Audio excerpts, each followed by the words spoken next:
Bí mật điệp viên, người phụ nữ khiến phát xít Đức phải run sợ. Đây là lật mở hồ sơ mật studio, nơi những câu chuyện bị lãng quên được thắp sáng trở lại. Trong thế giới của bóng tối, nơi những khẩu súng, mật mã và âm mưu chi phối từng sinh mạng, có một người phụ nữ đã dám chơi ván cờ nguy hiểm nhất. Cô không mang súng, cũng chẳng cần quân phục. Vũ khí của cô là sắc đẹp, trí tuệ và lòng dũng cảm đến rợn người. Tên cô là Betty Thorpe, hay còn được biết đến với mật danh là Cynthia, nữ điệp viên khiến cả phát xít Đức phải dè chừng. Năm 1910, tại thành phố Minneapolis, nước Mỹ, cô bé Amy Elizabeth Thorpe chào đời trong một gia đình quân nhân. Cha cô là sĩ quan hải quân, người đã phần lớn dành đời mình lênh đênh giữa các đại dương.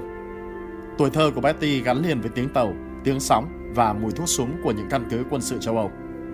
Càng lớn, Betty càng nổi bật với vẻ đẹp rực rỡ, mái tóc vàng óng ánh, đôi mắt xanh sâu thẳm, nụ cười vừa trong sáng, vừa bí ẩn. Nhưng ẩn sau nhan sắc đó là một tâm hồn luôn khát khao tự do và không cam chịu ràng buộc. Sau khi trở lại Mỹ, Betty bước vào giới thượng lưu Washington, nơi mà chỉ cần một bữa thịt trà cũng có thể định đoạt vận mệnh chính trị của cả một quốc gia. Ở đó, cô gặp Arthur Park, một nhà ngoại giao Anh hơn mình 20 tuổi, từng là cựu binh Thế chiến thứ nhất. Cuộc hôn nhân giữa họ khiến giới ngoại giao kinh ngạc. Một người phụ nữ trẻ trung, quyến rũ như Betty, tại sao lại chọn một người đàn ông khô khan, ốm yếu và luôn bị vết thương cũ hành hạ? Nhưng Betty biết rõ điều mà mình muốn. Khi lấy Arthur Park, cô sẽ bước chân vào thế giới của các nhà ngoại giao, nơi có quyền lực, bí mật và những cánh cửa chỉ mở cho số ít người. Sau đám cưới năm 1930, Betty trở thành phu nhân ngoại giao và bắt đầu những chuyến đi khắp thế giới. Đầu tiên là Chile, rồi đến Tây Ban Nha, nơi cô bị cuốn vào những vũ điệu chính trị xoáy tròn giữa khói lửa và tham vọng. Ở Santiago, Betty quen biết với nhiều nhân vật quyền thế, trong đó có các sĩ quan của đội. Nét duyên dáng và sự thông minh khiến cô dễ dàng bước vào những nơi tưởng chừng như bất khả xâm phạm đối với phụ nữ thời bấy giờ. Khi nội chiến Tây Ban Nha nổ ra, London cần thông tin về tình hình trong nước, và Betty với khả năng giao thiệp khéo léo trở thành nguồn tin quý giá. Từ chỗ chỉ là người vợ ngoại giao tò mò, Betty dần chuyển sang ranh giới nguy hiểm, trở thành một điệp viên nghiệp dư. Cô sử dụng sự quyến rũ để tiếp cận, nhưng thứ cô thực sự nắm được là những bí mật quân sự mà đàn ông không bao giờ ngờ rằng họ đang để lộ ra. Năm 1937, Arthur Park được cử sang Ba Lan. Warsaw lúc ấy là điểm nóng chính trị của châu Âu. Mọi quốc gia đều đổ dồn sự chú ý về đây, nơi biên giới giữa Liên Xô và Đức Quốc xã. Betty bước vào môi trường mới, và lần đầu tiên cô thực sự cảm thấy mình sinh ra là để làm gián điệp. Với sự duyên dáng và trí thông minh, Betty nhanh chóng trở thành tâm điểm của các buổi dạ hội và phong trào Warsaw. Các công chức, sĩ quan, nhà ngoại giao, ai cũng muốn được trò chuyện cùng nàng Mona Lisa nước Mỹ. Nhưng đằng sau nụ cười ấy, Betty âm thầm thu thập thông tin cho cơ quan tình báo Anh, SES. Cô không chỉ là một người phụ nữ đẹp, mà còn là người biết chơi ván cờ chính trị bằng chính trái tim của đàn ông.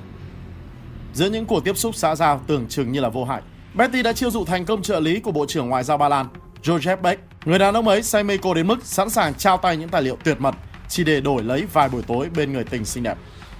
Trong số đó có bản vẽ chi tiết của máy mật mã Enigma, cỗ máy mã hóa bí mật mà Đức Quốc xã dùng để truyền tin quân sự.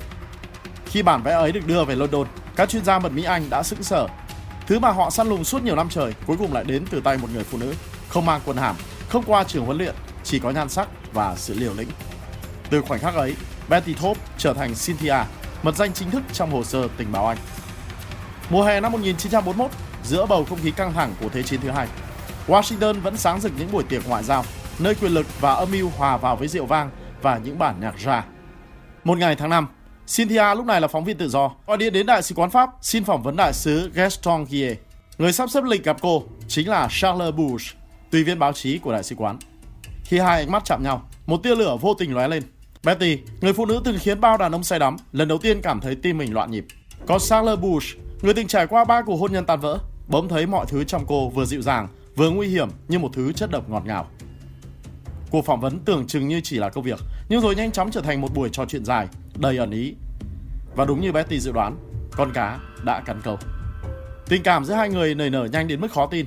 Những buổi cà phê vụng trộm, những lá thư đầy ẩn ý, những cái chạm tưởng chừng như là vô tình.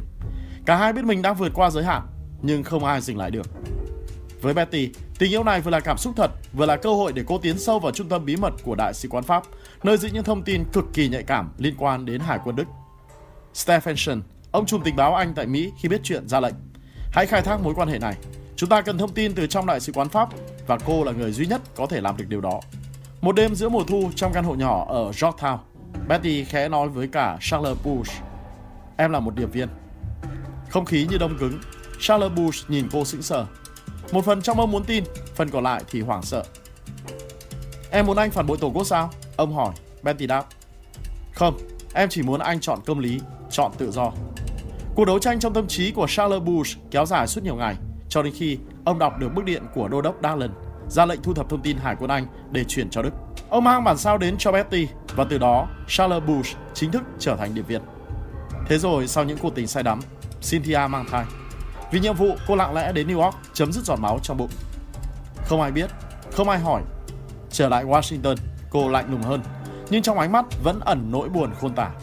Tháng 6 năm 1942, Stephenson, ông trùm tình báo Anh gửi đến mệnh lệnh cần có bản mật mã Hải quân Pháp. Không ai nghĩ có thể làm được. Nhưng Betty mỉm cười. Không có gì là bất khả thi.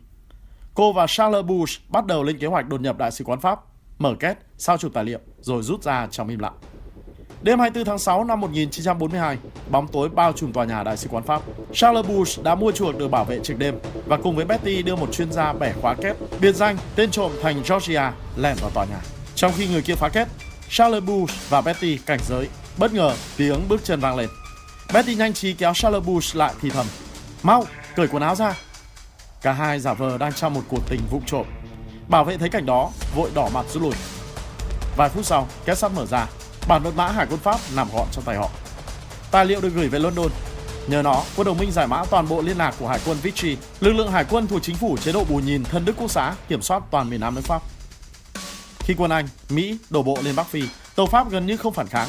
Một sĩ quan tình báo Mỹ nói: "Chúng ta thắng nhờ một người phụ nữ đã dám đánh đổi tất cả." Sau chiến dịch, Betty rời Mỹ về Anh.